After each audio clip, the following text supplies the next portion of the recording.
Hi, ఈరోజైతే మేము నెల్లూరు దర్గా స్వర్ణాల చెరువు వెళ్ళాము.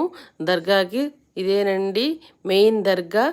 చక్కగా దర్శనం చేసుకున్నాం. అక్కడ సమాధుల దగ్గర దర్శనం చేసుకొని చూసుకున్నాము చక్కగా.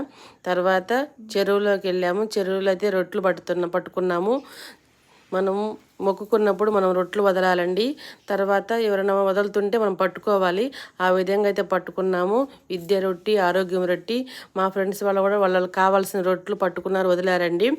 ఈ విధంగా అయితే ఇక్కడ చాలా ఫేమస్ అండి నెల్లూరు చెరువులో రొట్లు పట్టుకోవడం, వదలడము. మనం ఒక కోరిక కోరుకొని పట్టుకుంటే చాలా జరుగుతాయండి తప్పకుండా. అందరికీ నమ్మకం అండి, ఎక్కడెక్కడి నుంచో వస్తారండి. తర్వాత రొట్లు పట్టుకున్న తర్వాత స్వర్ణ వేదిక కళ్యాణ మండపంలో భోజనాలు పెడుతున్నారు. భోజనం చేసుకున్నాము. తర్వాత అక్కడ చూసుకొని మేము 10 గంటలకు వెళ్ళాం. 11:30 కల్లా రిటర్న్ అయ్యామండి. జనాలు అయితే అప్పటికే ఎక్కువైపోయారండి. ఇంతేనండి వీడియో. బాయ్.